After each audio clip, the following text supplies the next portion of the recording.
My name is Mike, and this happened last year when my fiancé and I bought our first starter home together.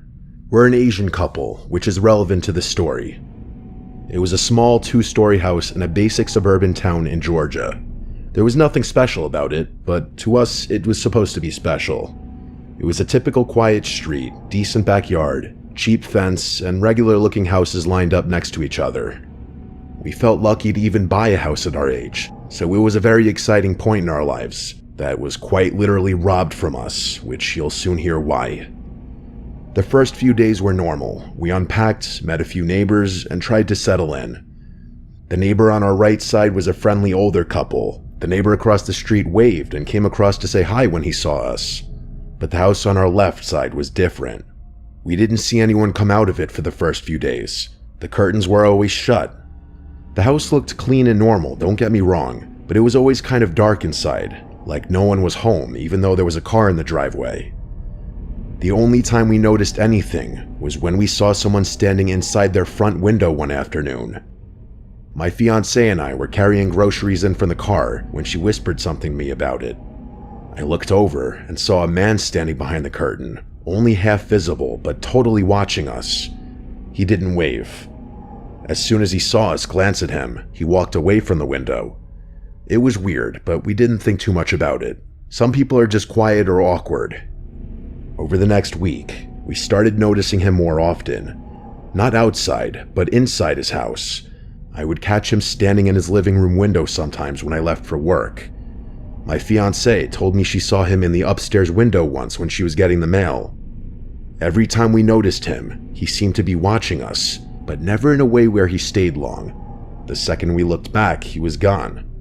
One night, something happened that made both of us uneasy in a way we couldn't ignore. Around midnight, I was getting ready for bed when I walked past our upstairs window. Our bedroom window faced directly toward his house. When I looked, out of habit, I saw him in his upstairs window. This time he wasn't halfway hidden or standing behind a curtain. He was fully visible. He stood straight up with his face turned toward our bedroom window. I froze for a second because I wasn't sure if I was actually seeing it right, but the second he realized I saw him, he stepped back away from the window. I remember saying to my fiancée with a laugh, "Oh great, our neighbor's a creep." The next morning, the man came to our door. It was the first time we saw him outside. He knocked politely and introduced himself as Gordon. He apologized for looking like he was spying the night before.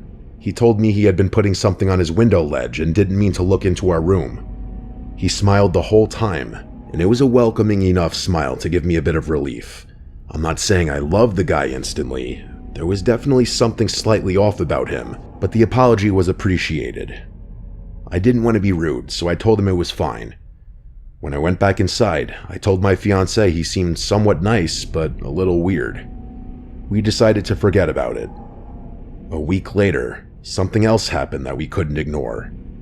In the middle of the night, my fiancée shook me awake, telling me she heard someone in the yard. I was half asleep, but I got up to check the window. Gotta do what you gotta do as the man of the house. When I looked outside, I saw someone walking in our yard. Unless it was fucking Bigfoot, it was definitely a person. A full-grown man walking around like he was looking for something. My first reaction was to shout out "hey," even though I knew that wasn't the smartest thing to do. As soon as I yelled, the person walked fast toward the gate and slammed it shut behind him. Since we didn't have anything in the backyard yet besides some gardening tools, I didn't think someone was trying to steal anything, and I didn't bother to check the backyard. I did check the front windows though, and didn't see anyone. I didn't go outside because I didn't feel safe, and eventually, my fiancée and I went back to sleep, even though we felt uneasy. A few nights after that, the same thing happened again. My fiancée woke me up, telling me she heard rustling outside. This time we both heard it clearly. It sounded like someone was shimmying something. I can't say what, but best description I could give was some kind of lock. I went to the window again, and sure enough, I saw someone in the backyard. I felt my whole body tense up this time. I yelled that I was calling the cops. The person walked out of the yard and again slammed the gate the same way, but this time I saw enough of the man's face and posture to know it looked exactly like Gordon. I yelled "Gordon," but he didn't respond. He just walked away like nothing happened. This time I went outside. I checked the yard, then the sides of the house. I took a deep breath and told myself I have to confront this now. I walked over to Gordon's house and knocked. He answered within seconds, which told me he was awake the whole time. He smiled like he always did and started laughing while telling me that it was him in the yard. He said he was chasing away kids who always jumped the fences in the neighborhood, and he caught them jumping from his backyard into our backyard. He said it happens all the time and told me I'd get used to it. He kept smiling the whole time, but something about the smile didn't feel normal. It felt like something was behind it. I saw hate in his eyes, I swear. I didn't argue with him. I just told him I understood and went back home. But deep down, I didn't believe a word he said. The next day, he came over again and invited us to come to his house for Chinese food the next night, which would be a Friday. We felt like saying yes would at least clear the awkwardness between us and we could just be cordial neighbors. We went to his house around 7 p.m. that Friday. The second we walked in, the atmosphere felt uncomfortable. Gordon seemed relatively intoxicated and got only more drunk as he kept sipping more wine. He said he ordered a bunch of Chinese food and made a little weird comment like, "I know you guys love Chinese food," then laughed. He made little passive-aggressive comments here and there. Eventually the food arrived and he paid, and we offered to help him set up the table, but he almost yelled when he said no. The whole dinner felt tense. Then, as he finished more and more wine, he started acting more differently. He started making rude comments that were less passive and more direct. He said things that made it pretty clear he didn't like that an Asian couple moved into the neighborhood. At first, we tried ignoring it, hoping it would stop, but then he got louder and more angry. I mean it, he actually started getting himself angry as he talked about how this town had a history of being white. He started saying things that made both of us feel unsafe, honestly. Then he told us that it was in fact him going into our backyard those nights. He didn't deny it or try to hide it.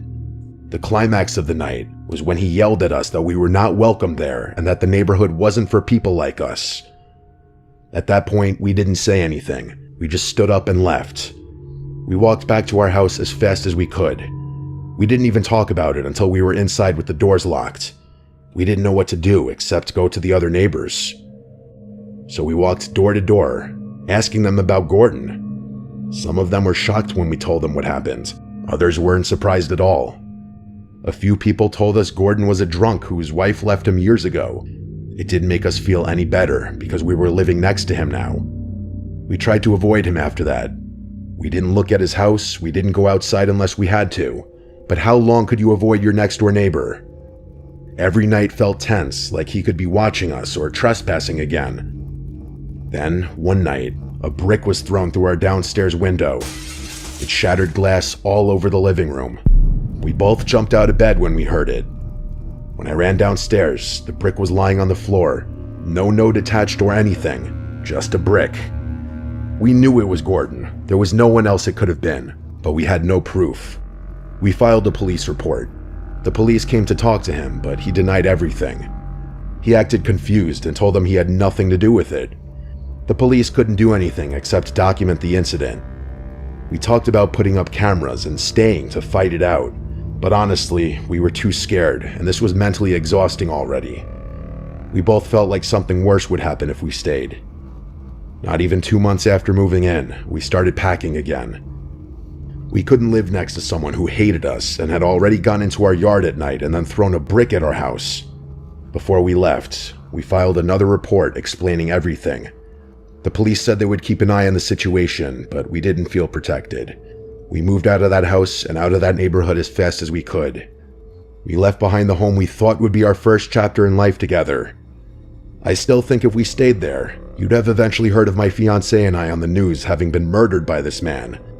I wish it wasn't illegal to dox people. Boy, would I love to drop his address in this story. All we can do now is move on and upward from here.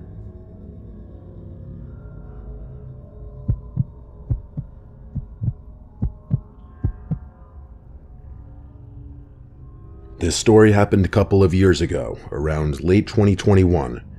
My name is Noah, and me and my fiancée Gabby, who is now my wife, had moved into a new house in a quiet suburban neighborhood.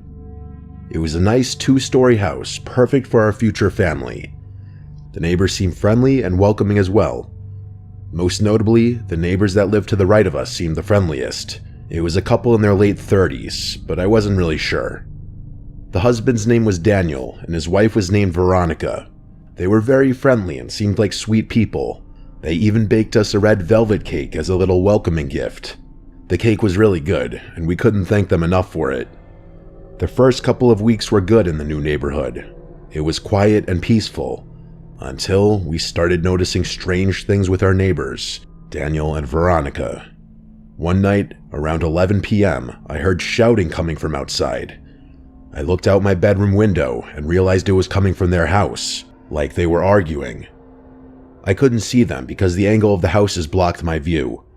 Eventually, I saw Veronica storm out to her car and leave. After that, it was quiet again. I told Gabby about it, and we just chalked it up to them getting into an argument and Veronica leaving to cool off. I was kind of concerned because they seemed like such sweet people, not the type to have heated arguments, but every couple has disagreements. We didn't think too much of it. Later on that same week, Gabby and I were coming back home. When we got out of the car, we heard yelling coming from inside their house again. They had their main door open, but the storm door was closed, so we could hear them arguing clearly.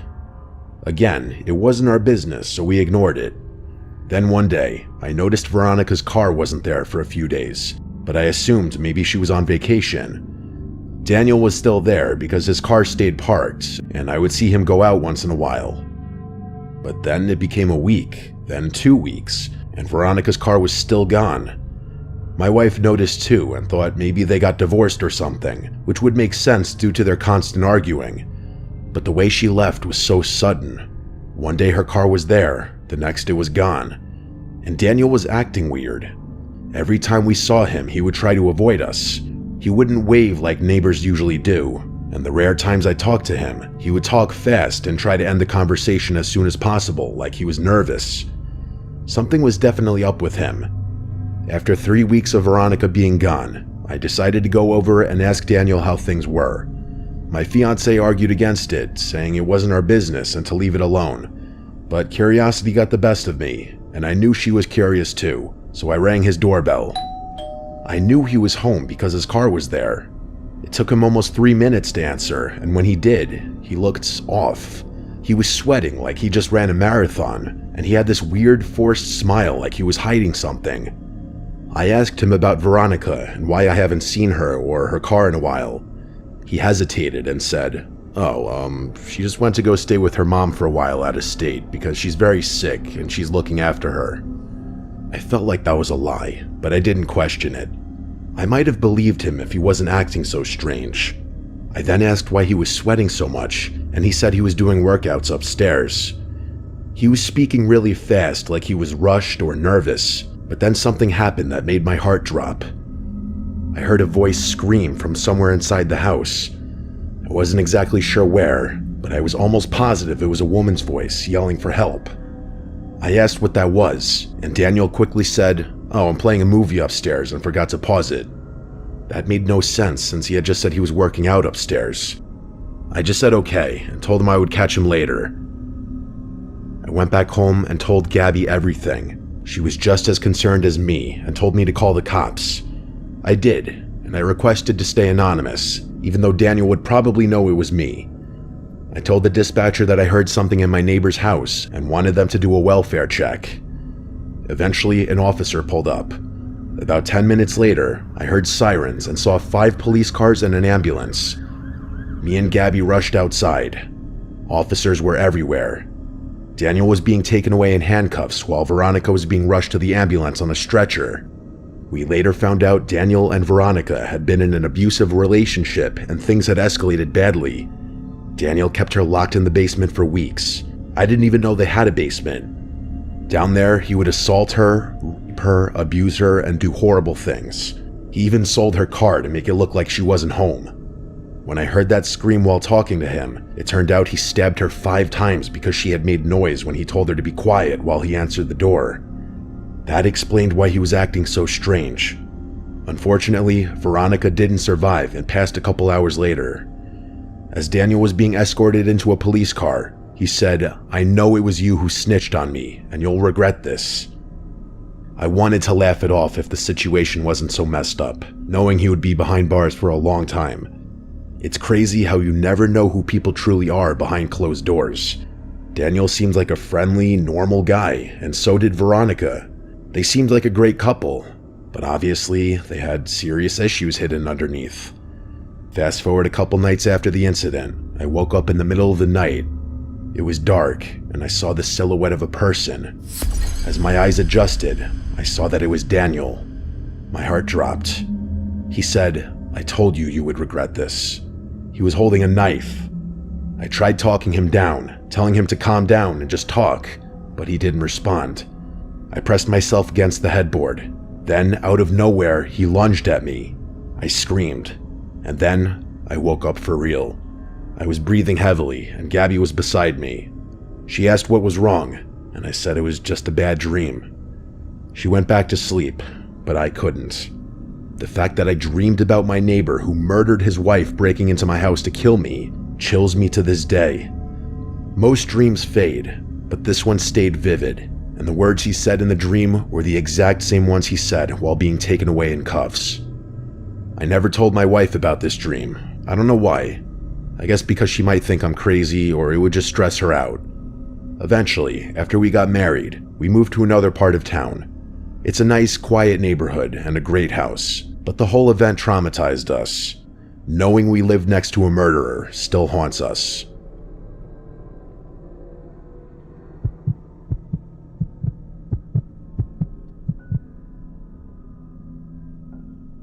My name is Devin, and this happened 2 years ago when I was 24 and living in a duplex in Queens, New York. It was a small, old house that looked divided right down the middle. I rented the left side, and some man rented the right side. I never met him. I never even saw him. The landlord said he kept to himself and worked nights, so it didn't concern me. My bedroom was on the second floor, and the wall of my bedroom was the same wall as the neighbor's bedroom.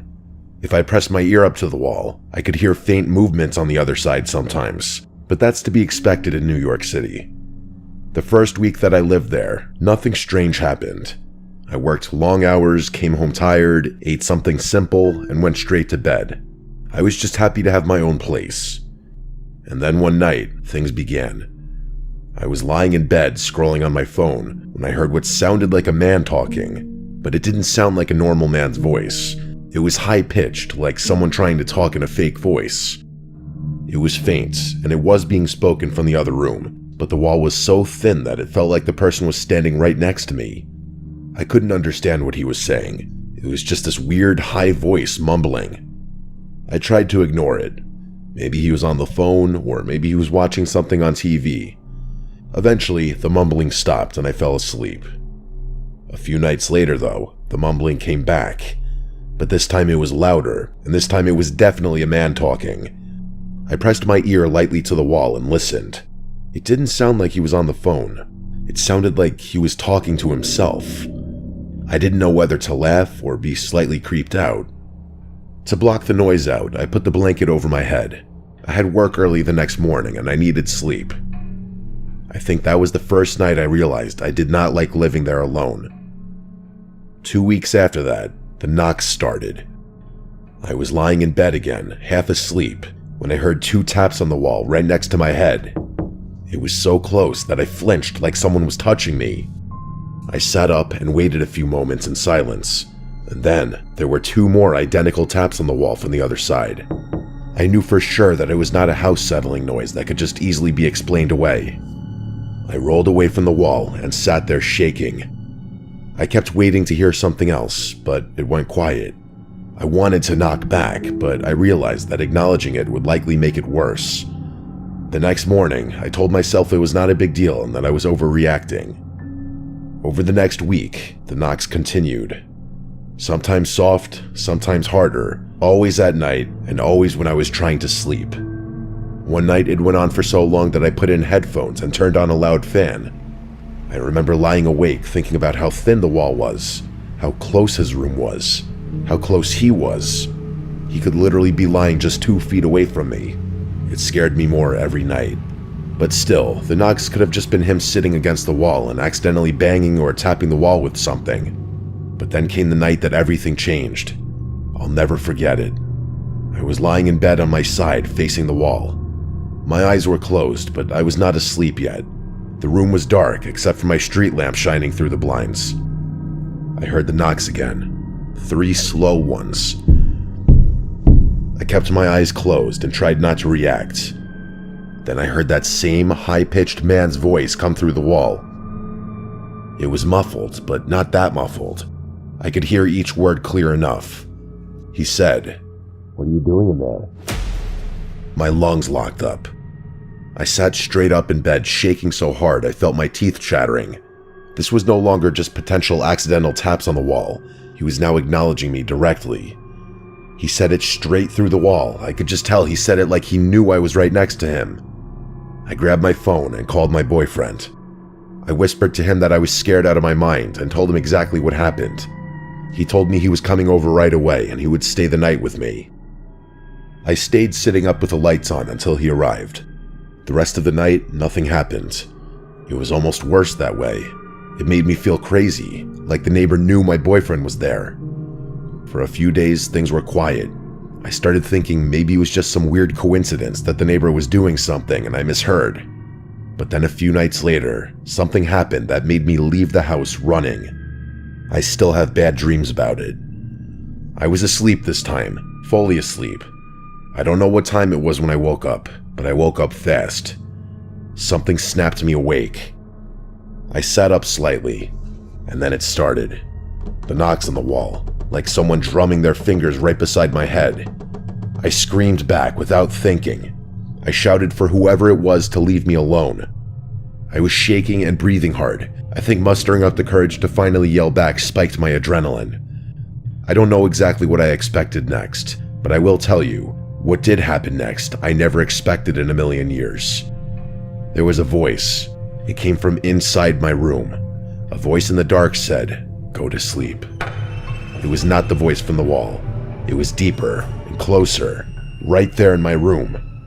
I launched off my bed screaming. For some reason, the brief moments of my running through the hallway and down the stairs was a blur, because I really just remember getting outside and running into the street screaming for help over and over. I must have looked insane. I ran barefoot onto the sidewalk. I kept looking behind me, expecting someone to be chasing me.